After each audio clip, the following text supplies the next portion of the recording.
welcome to the second episode of the Universal Church of Truth, focused on Lucasfilm's Star Wars Obi-Wan Kenobi series on Disney Plus.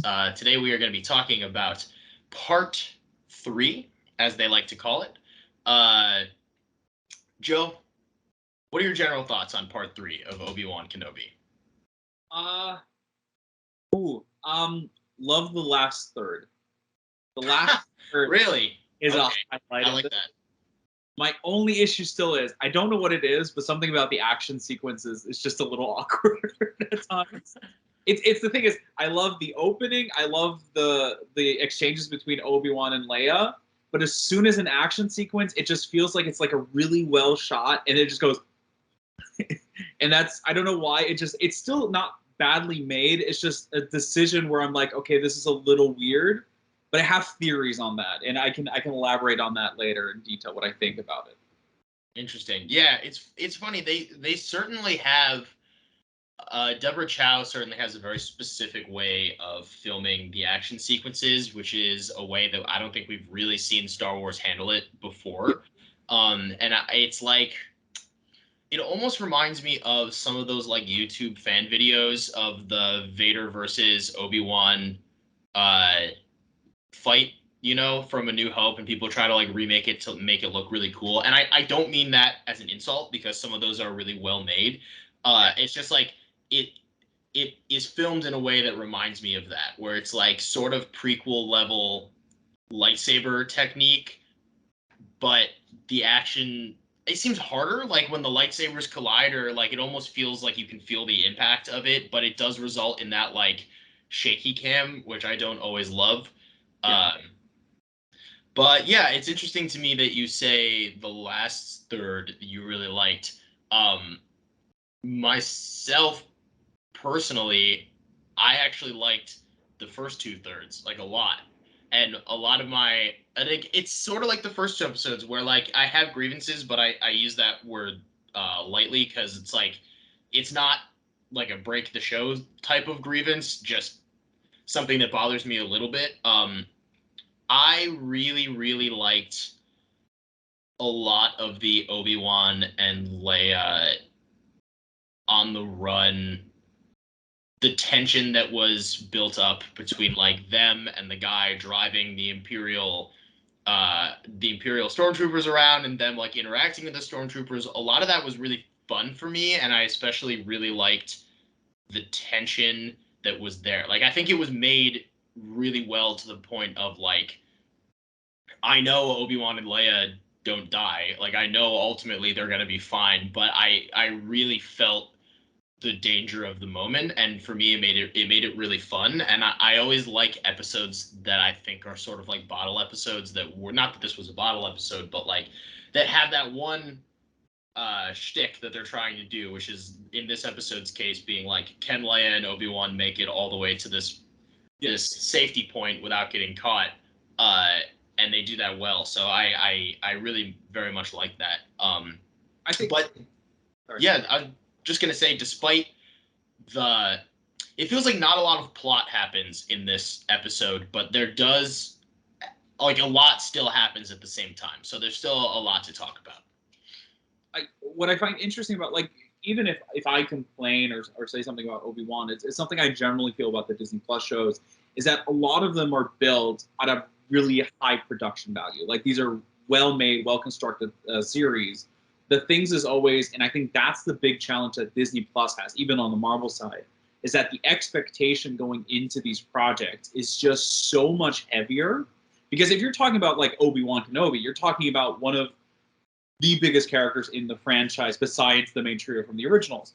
So the expectation, of course, is, do you get prequel style battles? Do you get that over the top jumping around? And what I think it is, especially with the action here, is that I think no one expected shaky cam. Yeah. And I think it's just catching us off guard. And I think a lot of the things with the Disney Plus shows is that they get better when you watch them at a later point. Because once you binge them, it's a very different experience, because they're made to be like one film in multiple episodes. And the only problem is, like, especially like Moon Knight, for example, outside of episode 4, there's no real cliffhanger to make you go, oh, I have to watch next week. That was like the thing WandaVision and Loki did really well. But and you're seeing with a lot of these shows is that they're struggling a little to keep that episodic nature with the weekly release, but they're made kind of with like a binge model idea. And Obi-Wan Kenobi, I think it's a much slower show than what we've seen, and it's a bit more. I don't know how to say. It's a bit more like it's trying to not go into prequel era high action, a lot of politics. It's very much a personal, slow story, and that's where it is at its best. And it's just for some reason it just feels like it grabs you a little out of it because you're not used to seeing like all the shaky cam action that happens.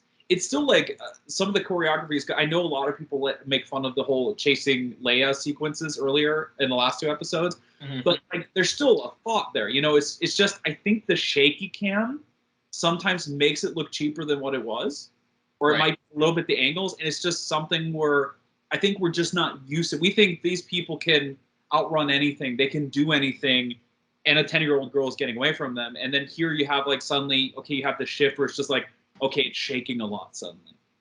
Right.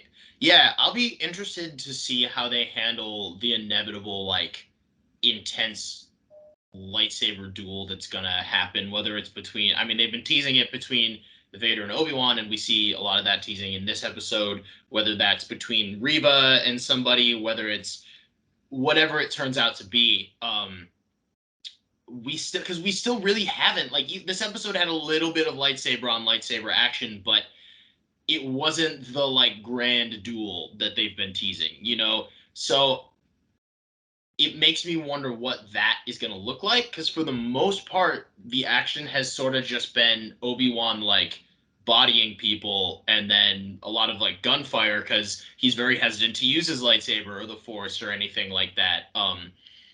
So yeah, I'll be interested to see, because the opening of the whole show with Ming-Na Wen's stunt double, I forget the Jedi she's playing, the character's name.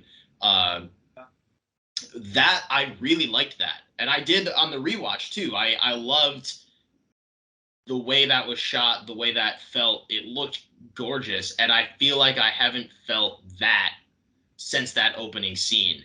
But it's been filmed in a similar way. It's just not hitting the same, and I'm not 100% sure why that is.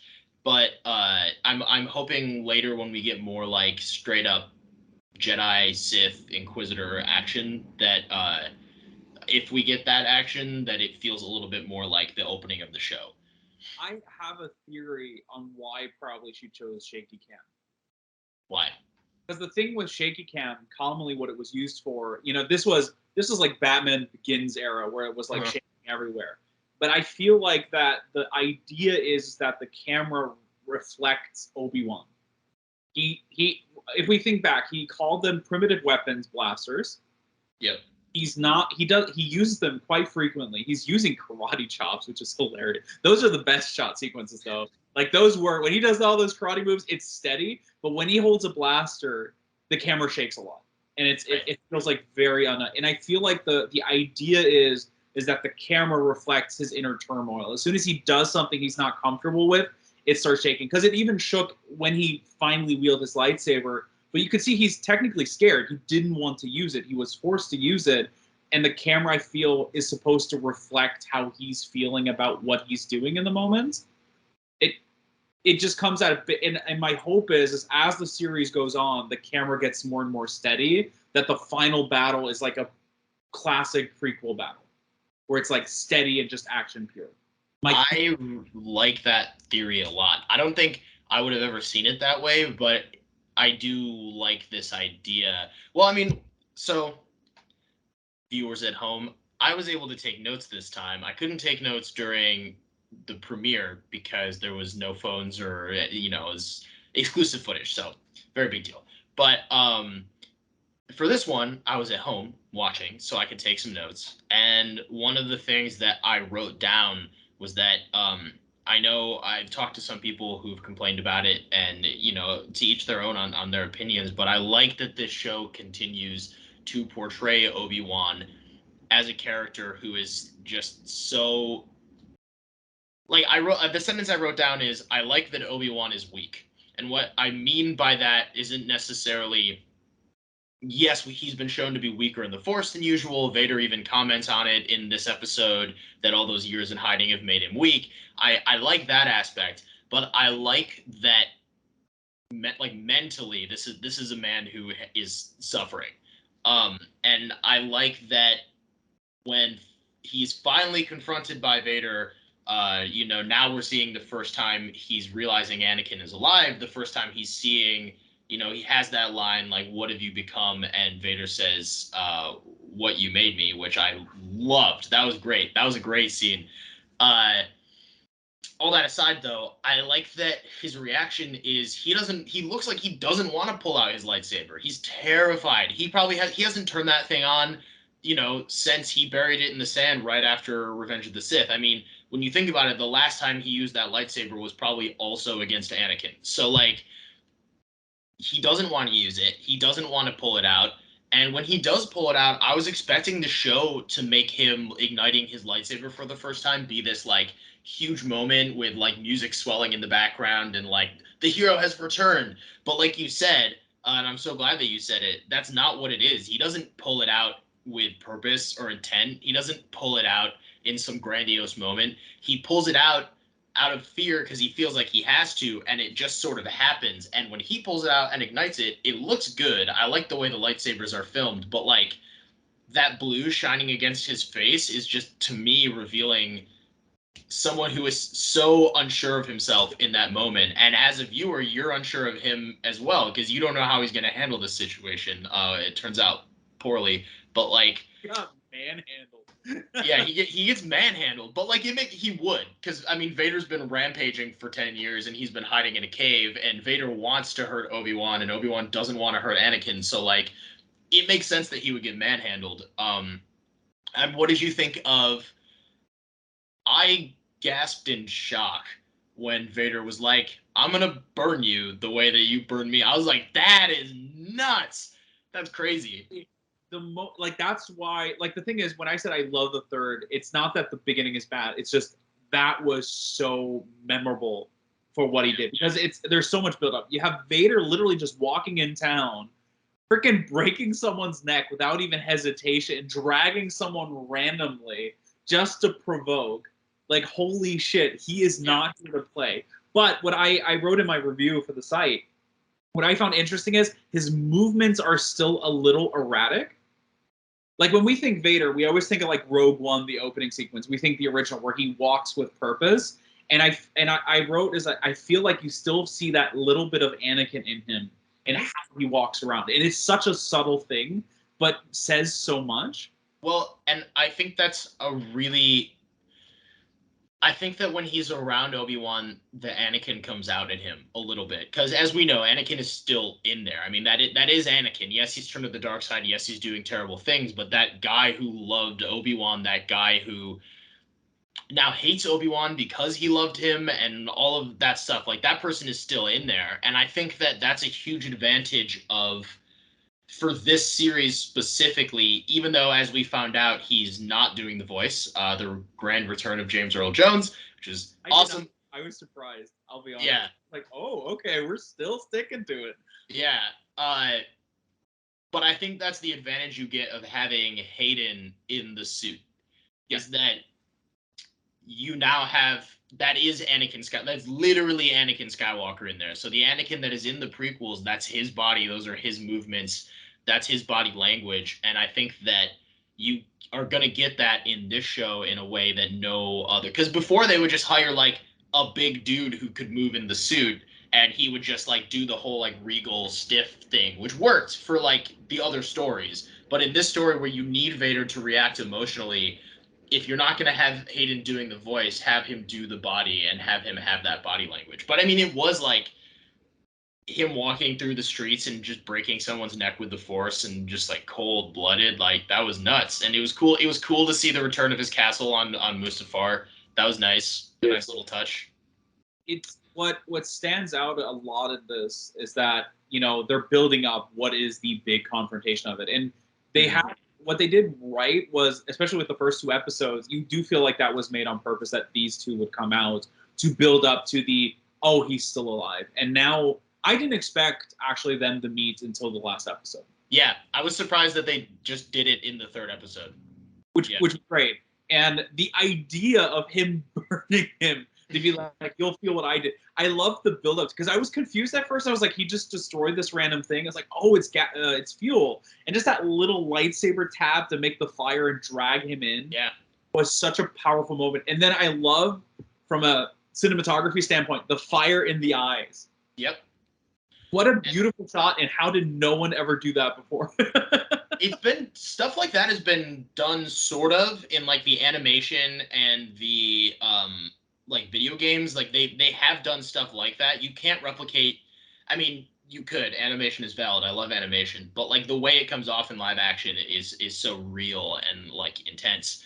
Um, there's a lot of good Vader content in like video games and TV shows. For if just in case anyone's watching this and like hasn't, I'm gonna bring this up every week. Go back, watch Rebels, Clone Wars. It's really good. I'm not just saying that. Entrance in Star Wars Jedi, where it's just he's such a force of nature. It's just he walks and everything around him just distorts.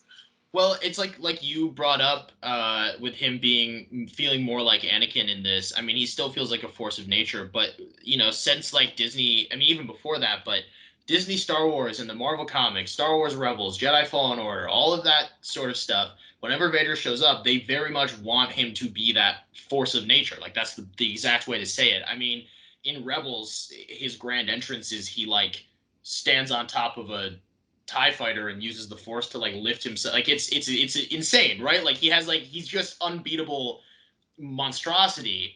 I will say in this episode, I was glad to. You talked about last week. You were wondering sort of like why we get Hayden. Like we were talking about would he voice Vader? Yada yada yada. Like why get Hayden if you're gonna have James Earl Jones? That whole thing.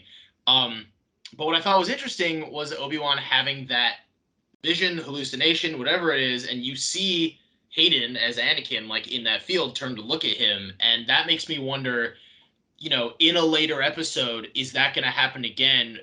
But like, is Obi-Wan going to envision Anakin right in front of him and have some sort of conversation with the Anakin that he used to know?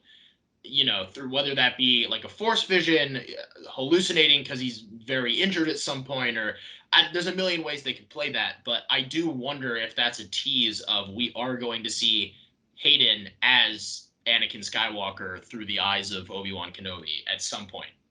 I think so. I think that's going to happen. I wouldn't even be surprised if it's like, actually, it's not even a force ghost. It's literally his regret being personified.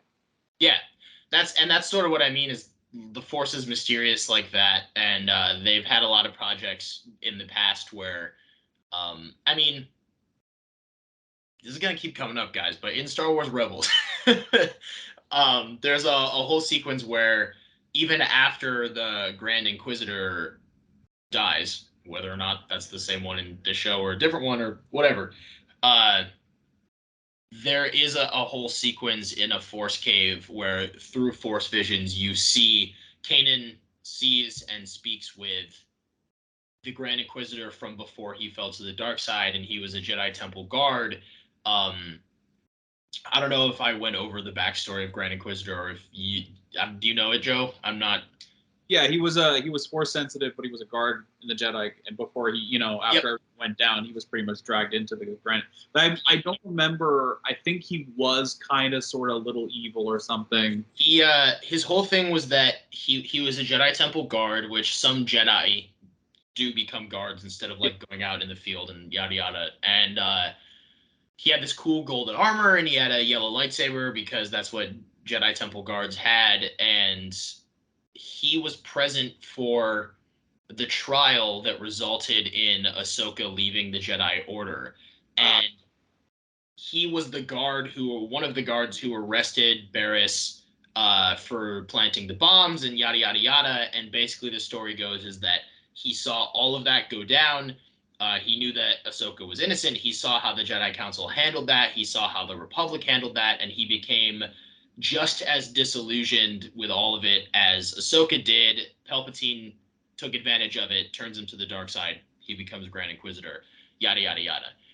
But the point of all that being, we find out a lot of that story via Kanan going into a Force cave and communing with like the light side of the Grand Inquisitor's spirit, or however you want to talk about that. So this could be a very similar thing, because I don't think Grand Inquisitor would have to be dead for that to happen either. So I think it's been something they've done before, is my point. Yeah.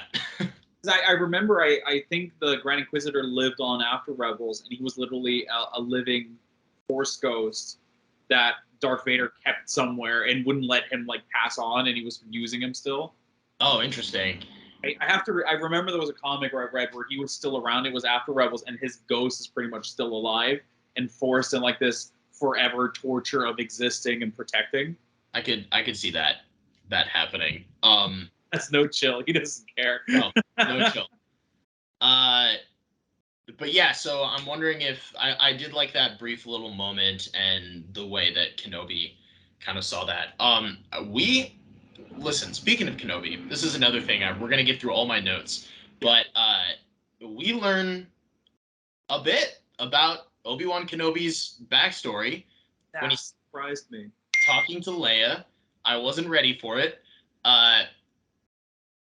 Most of it was pretty standard Jedi fare of I had, taken as a kid. I didn't know my family. I have slight memories of it, yada, yada, yada. Him saying that there might be a brother out, like an actual brother out there, was a big surprise to me. Old Star Wars, I would have said maybe that's just like a fun one-off. New Disney Star Wars, where they're trying to pull the Marvel It's All Connected thing, it almost makes me wonder if in some point, in some way, they're going to show us Obi-Wan Kenobi's brother. I almost hope they don't, just because I like the way Obi-Wan exists on his own, but I wouldn't put it past them to do that. Hello, this is my brother, Obi-2 Kenobi. Ha! You were waiting to say that the whole time I was talking. I can see it on your face. Episode. Oh man, that's much funnier than it has any right to be. There is in fact an Obi-2 Kenobi. We've been waiting for years. But yeah, the other thing I want to talk about in relation to Obi-Wan having slight memories, even though he was an infant, and we see in everything that the Jedi usually come when they're babies. I mean, Anakin is like 10 or something. In the big thing with him. Yeah, and that he was already a small child, but he was already too old to start training and that whole thing. Part of me wonders if this ties into what people have said is a major plot hole from the original trilogy that the prequels created, which is that Leia tells Luke in Return of the Jedi that she has faint memories of her mother, but then we find out in Revenge of the Sith that she was taken, like her biological mom died seconds after she was born, so there's no way that would be possible. This is probably a stretch, but part of me wonders if that was them trying to say, like, maybe especially babies who are born with some sort of stronger connection to the Force might be able to recall like flashes of even their infancy, whether that be through the Force or whatever. And if maybe, Leia, as Star Wars is rightfully trying to prop up in recent years, being so strong, having been secretly so strong in the Force, maybe she's able to remember brief flashes of Padme from those like 10 seconds of interaction, or maybe she could just sense, Padme's essence through the Force, and now years later in Return of the Jedi is like, yeah, I remember her being like kind and beautiful and all that sort of stuff. I don't know. It's a stretch, but that's me trying to be like, I don't know, maybe we can take two things and connect them together. I mean, the scene where they talked about where she figured out that he knew her mother was heavy. Yes. I was really well done, and I love how much Padme recognition is in this show. Yep. She's a character that had some heavy lifting in the prequels, but just kind of is always sidelined. And here, especially through Leia, kind of bringing her legacy back to the front. And I kind of I had a similar thing where I thought, okay, Leia saying, "Are you my father?" was like, oh, this is probably a reference to Rey, where everyone thought she was Rey Kenobi for a long time. Oh no, please continue.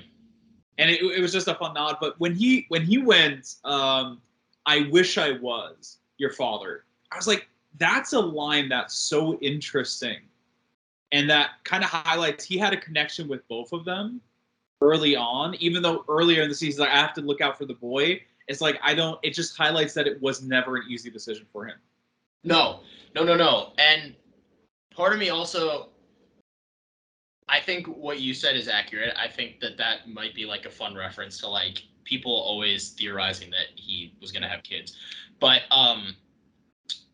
there was also that abandoned plot line that was in the original script for Revenge of the Sith, where Obi-Wan. So originally in Revenge of the Sith, George Lucas wanted part of the reason that Anakin fell to the dark side to be because he thought that Obi-Wan and Padme were having an affair, and like hints of that are still in the final version. But originally, in the original script, that was like way more outright and like spoken about. And there were hints that Obi-Wan did like Padme, and obviously all that was abandoned. It's not canon or anything, but that was an idea at one point, was that there would be a love triangle between Anakin, Obi-Wan, and Padme, and that's what would be one of the things that pushed Anakin towards the dark side. So that I don't think necessarily this was a reference to that, but it did make me think of that, which I thought was sort of funny. But I also think in that moment, Obi-Wan is truly just feeling he just means I wish things turned out different. Like if me being your actual father meant you didn't have to suffer things that are happening right now, or you didn't have to find out one day that your dad is Darth Vader or something, like I would just like that, maybe that would be easier. But again, I'm going to keep connecting all of these things back to Obi-Wan being that like imperfect guy that I love and love and love. Yeah, no, there was a lot of good stuff in there. Other good stuff in this episode, we saw a lot more about the Inquisitors as well. I think for the first time on live action. What was that? There was the first time I think we saw their home base in live action. Yep.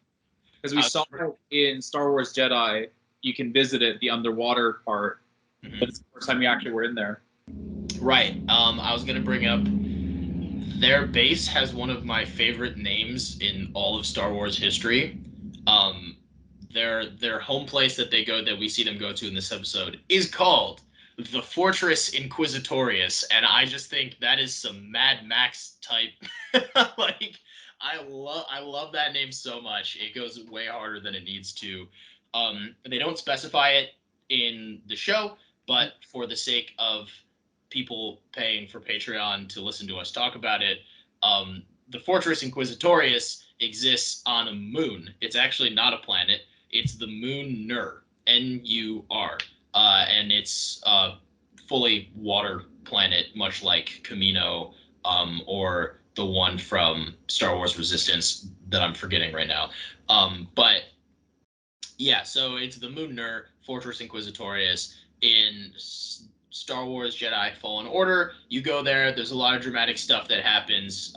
It's like the final level, and we see a big chunk of it is destroyed in that game. But this is years and years before that. So, well, is it? No, it's not before that. Actually, so this Obi-Wan Kenobi takes place in the same year that the sequel takes place in. Right. Okay, yeah. So then part of the underwater bit of it is destroyed. It's probably why they're above water this time. Yeah, probably. That's a good point. But yeah, so it's on the moon planet Nur. There's not just that, but also a fully other Fallen Order connection. That just while we're talking about it, I want to bring up, and then we can dive into discussion. There's a line in this episode about the Empire hunting kids, like Force-sensitive kids, and having them disappear and no one knows what goes on. That is also a plot line in Jedi Fallen Order, and it is originally a plot line in Star Wars Rebels, and before that, it's a plot line in Star Wars The Clone Wars. And it's this thing that they have like threaded through all of these projects throughout this era. Basically, the reason for it, they say in this episode, no one knows why, but we find out in the other stuff that any Force-sensitive kid has the potential to revive the Jedi Order, and the Empire doesn't want that. So they look for kids who are specifically strong in the Force. The Inquisitors hunt them down. They take those kids and they either raise them to be new Inquisitors, uh, kill them, or use them for experimentation or some sort of like, what can we make Force sensitive babies do? This continues to be a thread in The Mandalorian with Grogu and all of that stuff.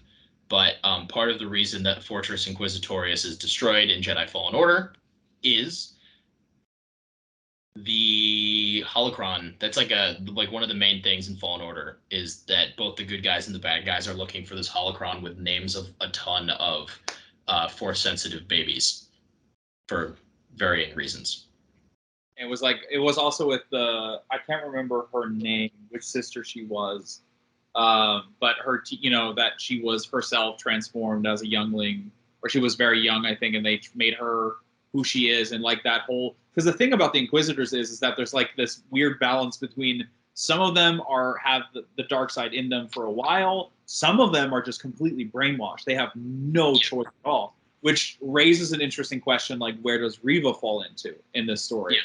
Because I think like from all the Siths we've seen, she kind of personifies the classic, very ambitious, and no one's in my way kind of Sith aesthetic that we see in the prequels. Like the way she is the whole reason the Master and his Padawan rule exists. That they don't up each other, don't constantly stab each other in the back. The rule of two. Yeah. And it's so interesting to see, like, I think part of it is also showcasing the failings of the Inquisitors, because the Inquisitors were always a concept. I think we talked about last time, where Darth Vader was never a fan of them. He doesn't want them around. He doesn't need them. No, but he feels like the Empire. He feels like Palpatine might use one of them to replace him someday. So he doesn't like it. And Palpatine also at the same time, it kind of showcases that Palpatine, because he had this big victory, he was far beyond his own ego to think I can control multiple Siths, or at least people that are Force sensitive. And I think that's where it falls in. And that it opens up the question, is Reva going to be someone who's going to turn back to the good side? Is she someone like that's what we see in Star Wars Jedi? Or is she simply someone whose entire goal is to replace Vader? Yeah. Which, to be honest, is way more interesting. Because you kind of always have they turn good, but like her, and what I liked about it is like she killed the other guy, so she killed the Grand Inquisitor, so it's pretty much like the Grand Inquisitor is dead as far as we know, but we know he lives in Rebels, and if they pull the original design and be like, oh, the other guy wasn't the Grand Inquisitor we know because it's a title, not a name, that would be hilarious. I would not. That's one of the. I would rather them pull some like stupid reason that he didn't die than have them be like, it's a different Grand Inquisitor and he looks exactly the same except like a slightly different head and like yada yada. That would be so annoying, and like that would take me right out of it, I feel like. But I do like what you're saying about Reva, where and again, we see it again in this episode that she does exhibit those traits of the Sith, where like she's not following the rules. She's breaking the rules because she wants to be in charge. She has no qualms killing the person, or at least attempting to kill the person who is supposed to be in charge of her, to accomplish those goals. And either direction that she goes, like I wrote a little thing that there's a ton of theories about her turning to the light side again. All those theories of her being one of the little kids from the opening sequence of the show, which would fall in line with what we were talking about of like, if she somehow survived the Jedi Temple, Palpatine might have been like, oh, she has extra skill than a lot of the other Padawans, and now she's filled with all this like anger and hate and regret. I might be able to use that to my advantage.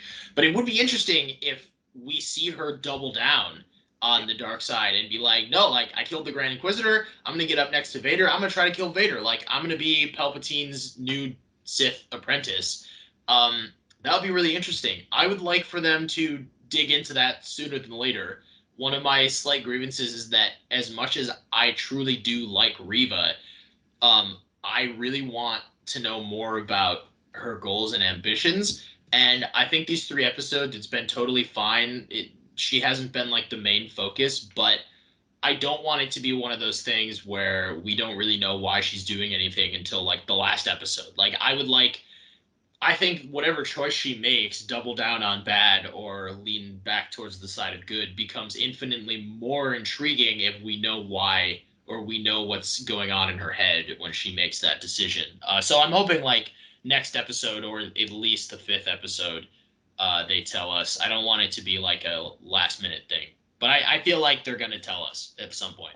I think so too. Like the thing with Disney Plus is that I think what we a lot of us forget is like this is new for Disney and Marvel, and also for Lucasfilm. And let's be honest, they started this project, and once they got going, the pandemic hit, and it was just like a whole new playing field. And the problem they've had, like with Moon Knight with the post-credit sequence, is that a lot of the secrets and things they tease is commonly something they end the show with, where it's just not as impactful because there's nothing else to follow up on. If, like, for example, I would say Moon Knight would be better received if we knew there's a season 2 because there's more to do with it. Now it just feels like it's over and you have no clue where it's going or if it's even going, and that just takes away from the suspense that builds up. And I agree with if they do the same thing, Reva, and just build up to the final episode, and we only find out why she did it when she dies, it just takes away because you're not able to spend time with them before the inevitable events that takes them out of the story. I thought, because when I had the theory that maybe she's just a Sith, like a real classic Sith, I would respect them if we return to the flashback and she sold out all the other younglings. Whew. That would be heavy, but it would be fitting if she's truly going the Sith route. Yeah. And like how she's trying to prove herself to the But that's and again, if we could all be like getting really into this, she's one of the younglings, and then it turns out to not be true, and none of this matters anyway. But like in a hypothetical world where that is what they're gonna do, like even then, I think it would have been better if at the end of that opening sequence they made it clear that one of those younglings was Reva.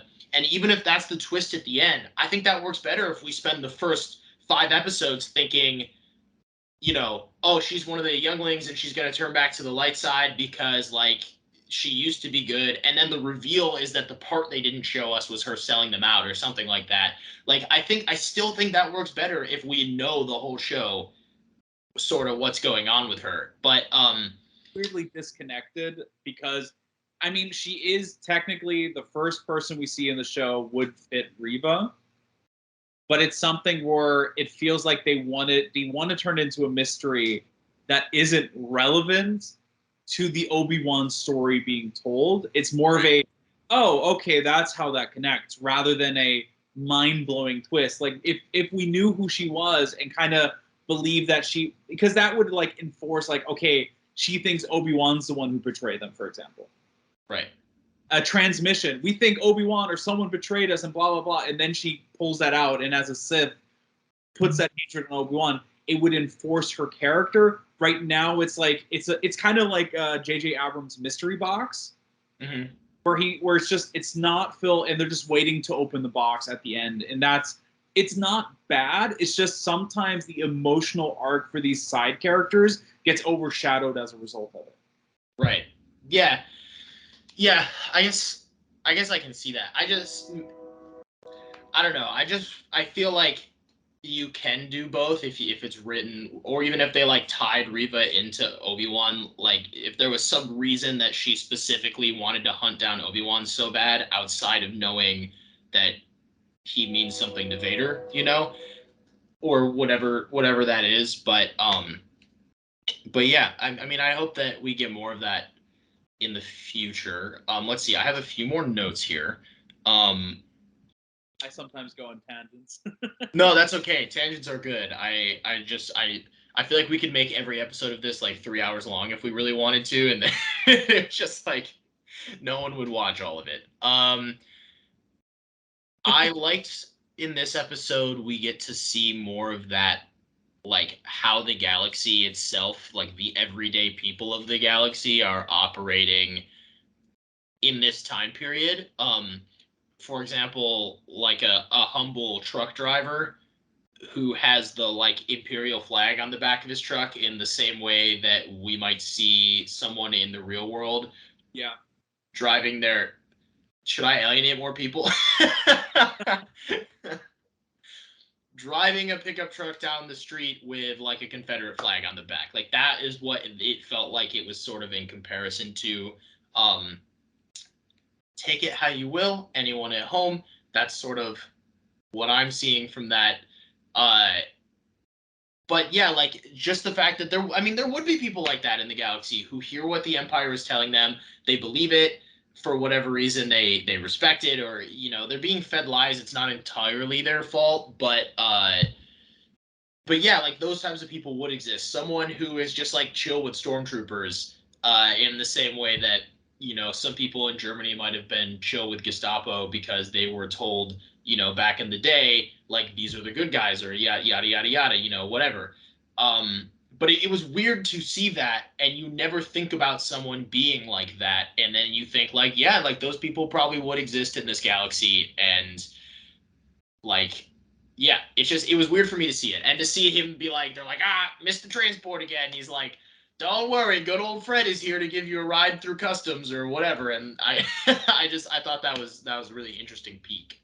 It's interesting that you bring out as I live in Austria, so Austria, Germany, Right. that's a big history thing here, and a lot of our history courses, because there is a law against reawakening anything that has to do with that history, but we talk about it. It's a lot about our history books, is like a lot of why it happened. And the thing is what you're seeing here a lot, and what I think the allegories that are really well with Obi-Wan, you have the rich that are pretty much doing it so they can get richer, which we saw in the first two episodes, and now we're seeing the folks that pretty much live with these people, because at the end of the day, these are human beings that were given information, that believe this kind of thing, and they're in a way they're not falling for it. It's just I always think of the quote from Darth Maul in the last season of Clone Wars, where he said, where Order 66 happened, and he said, "It's just order until someone takes over."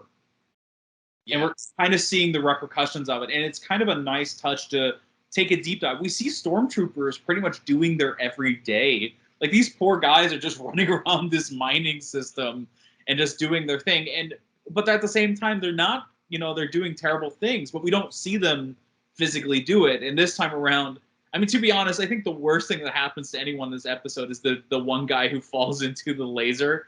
I did not expect that. Yeah, that was brutal. I let out like a verbal like, oh my gosh.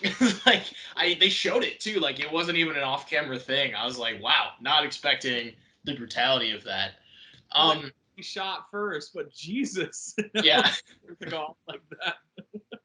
Yeah, no, it was rough. It is interesting that perspective that you have, which honestly I sometimes, I mean, I know that we have to schedule this around a time difference, but I also sometimes forget that like you do live in Austria and that whole thing, especially when we just start nerding out. But yeah, like that perspective of it, I think is something that you can bring into the show very uniquely. But yeah, I mean, like I don't think of stormtroopers as like poor guys, right? Because but I also think that Star Wars has gone out of its way. Yeah, I don't know, because I mean, in the sequel trilogy, they show with Finn, and they show like some of these people are just like indoctrinated into it, and they have no idea. But then there are stormtroopers, like Bad Batch has gone out of its way to show the reverse of that, and show that a lot of the stormtroopers are just people who are like, we want to replace the clones. We're doing this because we really do think that like we have racial superiority to like certain things, and that's terrifying. So like they I guess they have shown both sides of it. That might be more complicated than I'm willing to like throw my hat in the ring for in this, because I don't know if I have like the expertise on that to really like voice it, aside from like fascism bad, which I fully believe in.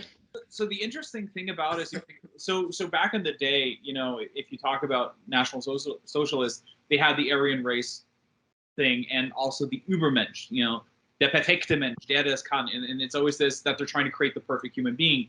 And the irony, you see that a lot, like with the kid that Leia was putting down, where he says a inferior being. We're going back, they're going to that era. And you have the same thing. I think that's also why you have the veteran reference with the clone trooper just pretty much down on his luck. They had an entire clone army that were created to kill the people they worked with, that had relations and friendships with, and then kicked them to the curb as if they had no value because they're clones. And then have this new era of stormtroopers. And I think that's kind of like the First Order was pretty much the perfected, we have now created an army and we have pretty much programmed them as kids. That was like the next evolution step of it in a way. That's how I always saw it. And it's crazy to see like how these stormtroopers, I think this was also the first time we saw a female stormtrooper, or at least a female voice for stormtrooper. I'm not sure. Yeah, we've seen female stormtroopers have been canon for a while. Like Star Wars Battlefront 2, you could play as like female stormtroopers. I think that did the sequel trilogy have some female stormtroopers in the First Order? I feel like there was like one or that was the confirmed, but I don't think it could be. I confess that I don't remember too much of the later sequels, but I always had it stood out because it was the same armor, and I liked that it wasn't a different armor or anything. This was just a normal human being in that armor. They were doing what they believed, and you see like in the show is the spark of the rebellion. Right. This is like the early days of before the rebellion was what they would be. And I think that's why they also use the Jedi symbol that would also evolve into the rebellion symbol that was like carved into the wall to be like, and all of this, like think about it, all of this is also the inspiration probably for Leia. This is pushing her into that future. Yeah. Well, we see this is a really good segue into we finally see Indira Varma's character shows up. I did like in the promotional material when she joined the cast for a while, on even on like Wikipedia, if you looked at it, it said she was straight up just playing an Imperial officer. So you know they trick you when she first shows up, and you're like, "Oh, this is her Imperial officer character. It's going to be like any other Imperial officer." And then no, she's part of that like early rebellion that Kumail Nanjiani is apparently also a part of, which is kind of cool. Again, considering he's also a con man and whatnot. But yeah, she ended up being dramatically more interesting than I thought she was going to be, which I really really liked. And she does have that moment with Leia, although I actively thought it was really stupid to send Leia by herself the rest of the way. I mean, I know she ends up saving Obi-Wan and, you know, advancing the plot and all of that stuff, but when she was like, yeah, go the rest of the way by yourself, I was like, such precious cargo, and you're just like sending, like, there's no way this is going to end well. And then, of course, it doesn't, but... I mean, the thing is like the weird thing to me is she had like something of a connection with Obi-Wan that she extra went back because she was worried about him. Yeah, and it's like, okay, you guys just kind of met, so either she has a very deep connection to the Jedi Order or something, which would be interesting. But actually, like I am surprised. I would have loved if there was another character on the loose that has a connection to Reva as a youngling in that same scenario. Kind of having those two sides echo. Maybe they'll go with her and she just never used the Force and just became a member of the Empire. I was part of sort of wondering if she was going to be revealed as some like former Jedi or something like that. It would be interesting. It would add to the weight why she went after Obi-Wan, but they just let Leia run off and get caught. Right. Well, and part of that, me wondering if she might have had some connection to the Jedi like prior to all of this. Also comes from the fact that one of my favorite Easter eggs in a Star Wars thing in forever, Quinlan Voss. That made me so excited. I have on my phone in all caps, Quinlan, exclamation, exclamation, exclamation, exclamation. He is one of my favorite Star Wars characters who has only got his time to really shine in like a book that no one read. Well, not no one read, but like isn't in the mainstream discussion very often. He was supposed to have an arc in one of the seasons of the Clone Wars that got dropped. He does appear in the Clone Wars. He has an arc with Obi-Wan. It's him and Obi-Wan were very close friends. We just haven't seen much of it. I suppose I should probably explain real quick who he is. So Quinlan Voss was a member of the Jedi Order who was sort of different than a lot of the Jedi. You know, he was considered rebellious. He had sort of like a rascal streak. He had a very unique Jedi ability, which we see in the sequel trilogy, which is cool. They connected that. That ability that Rey has to like touch things and then sense its history through the Force Quinlan could also do that, except Quinlan had the advantage of growing up in the Jedi Temple, where they taught him to really understand and how to use that ability. So he was sort of like a spy, and that was his whole thing. Was the Jedi would send him to a planet where he would go deep undercover. He was really good at pretending to be other people. He would infiltrate crime syndicates. He would get into smuggling rings. He would do all of these things. No one would know he was a Jedi. And he was a tracker and could trace everything back to its source because he would get in close to whatever object he needed to get in close to, touch it, sense through the Force its whole history, learn all this stuff about it, and then he would, arrest people, kill them, whatever. He has a whole arc that is canon in the Dark Disciple book. If you want to read that book and not have this spoiled for you, skip ahead maybe like 5 minutes. If you don't, then I'll just explain Quinlan's whole deal, because now I feel like, I don't know, maybe he'll show up, which would be awesome. But he was assigned towards the end of the Clone Wars to do this undercover mission where he was supposed to gain the trust of Asajj Ventress, who by this point had left the whole like Sith acolyte thing behind and was just a bounty hunter.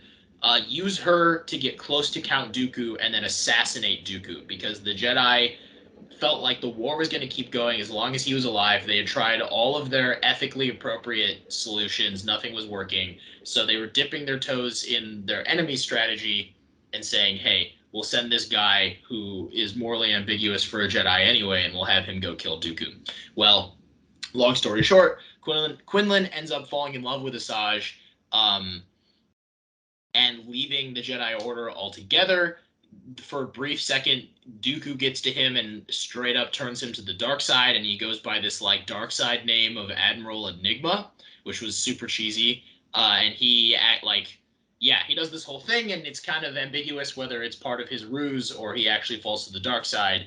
At first it's one, then it's the other. Asajj brings him back to the light. Yada yada yada. Asajj Ventress dies, and then the way his story kind of ends is he just goes back to the Jedi, but he's like very different now because he's had all these experiences, and we know he survived Order 66, but we haven't heard anything since. Now we know Quinlan has been helping smuggle people as part of the early days of the rebellion, which is awesome, and I hope he shows up, because throughout that whole thing where he's with Asajj and falls to the dark side and yada yada yada, there is one Jedi who never loses faith in Quinlan, always has his back, and helps him through the whole thing, and that is Obi-Wan Kenobi. And it's always been so great because Quinlan and Obi-Wan couldn't be more different as people, but they do have a lot of mutual respect for each other. So that's my rant. That's who Quinlan Voss is. If he shows up, you're welcome. Now you know his whole thing. But he's great. He's great, and I'm super excited to hear a Disney Star Wars thing referencing him and like bringing his name back into the light. It's gonna be interesting because you could either bring back Voss and him be like the emotional anchor of himself having lost faith, and that's the whole story arc with Obi-Wan. He didn't fall to the dark side, but he lost his faith in the Force, and him be like that anchor point as he was for him, or the constant tease of Qui-Gon Jinn. Yes. Oh my gosh. The constant tease. He wants to talk to Qui-Gon so bad.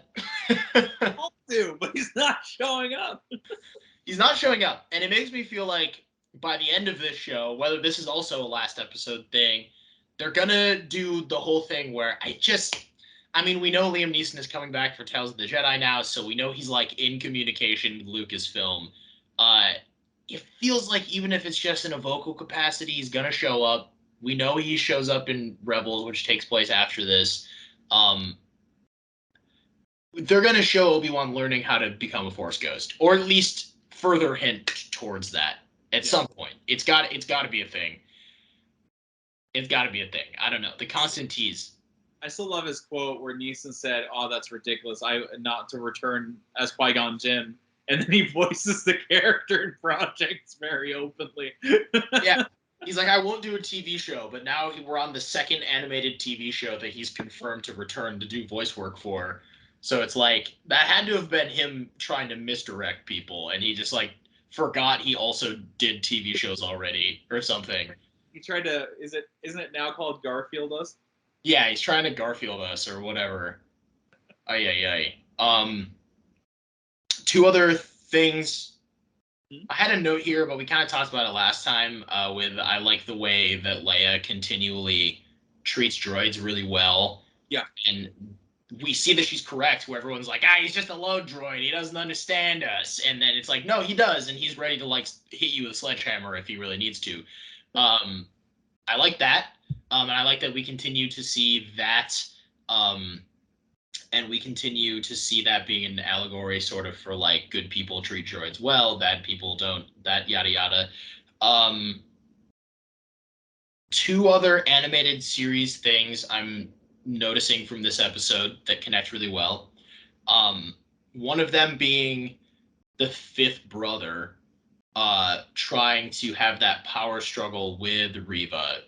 That is a big character trait of his from Rebels, where throughout that whole show, Fifth Brother makes it very clear that he feels like he is next in line to be the Grand Inquisitor. When the Grand Inquisitor finally does actually die, Fifth Brother does make some moves to be like, well, I just have to like finish the Grand Inquisitor's mission, and then I'll be Grand Inquisitor. And he like pulls rank on the Seventh Sister in that show all the time, which is Sarah Michelle Gellar's character, who is his partner, by the way, at that point, which means that by the time Rebels happens, Reva is not his partner anymore. So whatever happens there. But yeah, that I like that they keep that aspect of the character of him being someone who is very arrogant and thinks that he is like the best Inquisitor and thinks he's the obvious next choice for Grand Inquisitor. And that ends up being his downfall because he kind of goes in very he goes in without a plan, being like, yeah, I got this. I'm going to be the next Grand Inquisitor. And then that turns into him being killed by Darth Maul. So that's like a whole other thing. But I did see that come out in this episode. And I like that. I like that they kept that instead of making him sort of like a dum-dum. And I love that he's still sick and tired of Reva. Yes. he's just tired of her shit. Just exasperated. He's just very much over it. I love it where later on is like, oh, I told Vader, and then when he shows up later on, Vader already knows. Yeah. Now they're gonna start. Vader's just gonna sit there with like in a Zoom call, like both of them constantly trying to reach him first. Yeah. No, he's petty. He's petty for sure. And I like that that's still there. And Sun Kang is doing a really, really good job of bringing that to life. The only other thing I got in my notes is another stretch, just because I feel like it's worth bringing up. Obi-Wan, when they are playing their whole fake game of like, her mother, which Leia comes up with, by the way. Her mother's dead and yada yada yada yada, and he comes with code names. The names that Obi-Wan comes up with, he calls himself what? Orlin? Orlin and Luma. Luma, yeah. Orion, Orlin. Yeah, there was no like Orlin that he would have known. I don't think this is accurate. This is a stretch, but something that I did think of, he calls Leia Luma, which isn't the exact name, but there is an arc in the Clone Wars where Obi-Wan and the 501st are on Ryloth, and some of the clone troopers save this little girl who then becomes like a sister to them, and she thinks of them as like them and Obi-Wan and whatnot as like their brothers. And in Rebels, she comes back and she's like part of the Resistance on Ryloth, and she kind of wears like clone trooper armor as a reference to that. Her character's name is Numa, like with an N, and I don't necessarily think that this is where Obi-Wan got it, but part of me likes to think that Obi-Wan was like, what's another like fierce little girl that I remember? And he just like kind of named Leia after that, and he just took Leia and Numa and made Luma. I like in my head. I like to think that it's probably just a coincidence that the names sound so similar, but I did make a note of it, and I thought it'd be fun to bring up. It could be. I mean, it's definitely something where it's connecting. I'm curious to see if we explore more of Obi-Wan's past. Yeah. I do love when he just calls her Leia, and they're both like, I don't know. They don't even realize that the stormtroopers was like, called her Leia. Why'd you call her Leia? Yeah, and it was a good save on Obi-Wan's part though, where he's like, "Oh well, that was her mom's name." And, yeah, it was a good save. Does sound like that, like depressed. He's already depressed enough, so he can sell it as if he's a widower.